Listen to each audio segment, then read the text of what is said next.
Hi there, I'm John Bond from Riverwinds Consulting, and this is Publishing Defined. This is the second in a 7-part video series on issuing an RFP, or request for proposal, to potential partners to publish a journal. This part is called Creating the RFP Document. The RFP starts at the association or organization. A person or persons should be appointed to lead the internal process. An organization might also engage a publishing consultant at this point to help guide the efforts.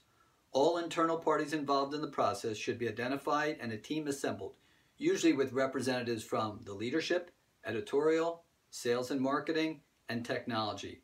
Other groups are likely to be involved, but that varies by organization. I would suggest an initial meeting to solidify the key points. The first one is to determine the objectives in issuing the RFP, prioritizing each one. Growth, revenue enhancement, lowering cost, increasing publication reach, going open access, driving member engagement, and many others are worthy objectives, but it is unlikely to have them all. Be specific with the goals and hopefully have them be tangible and measurable. There's an old saying about determining what you want versus what you need, and it surely applies here. Second, create a timeline. Leave more time than one would imagine is necessary. Only the association loses in trying to compact the time frame. Third, define what a model publishing partner looks like.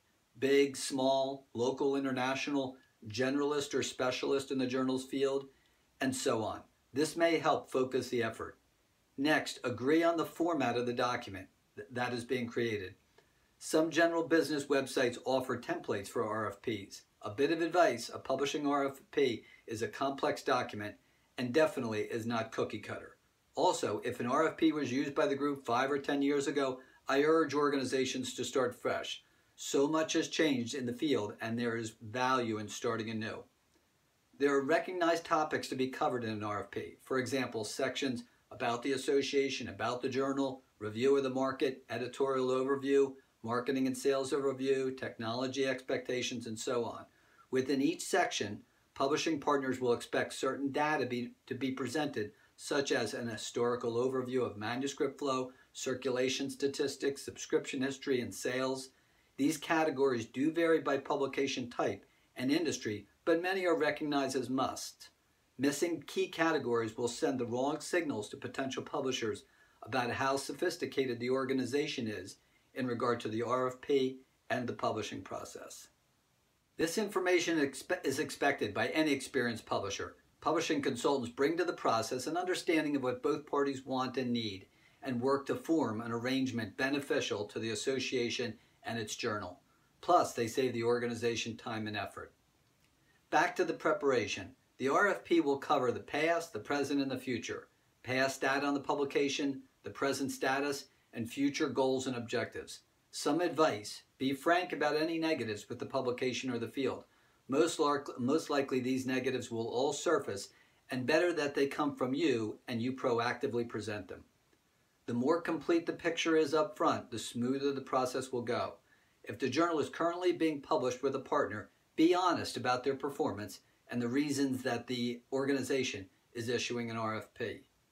So a draft is created internally, circulated among all stakeholders and elicit feedback. Make a final draft and circulate it once again. Have all parties sign off on the final version that will be sent out.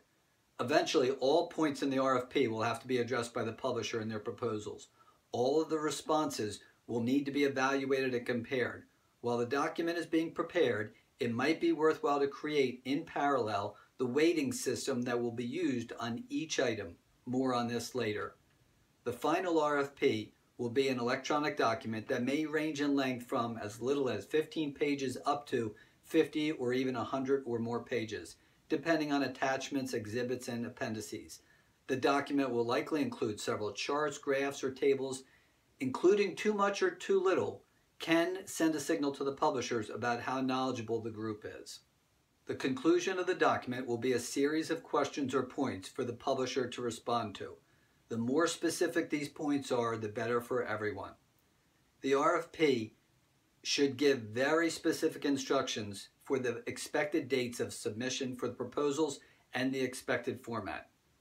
The document will give facts and ask questions, but the essence of it is to elicit from potential publishers That information that's necessary to find the best partner who fits the most essential criteria, a publisher that understands the particular field or area in question, and one that will work in a way that is commensurate with the association's culture and leadership.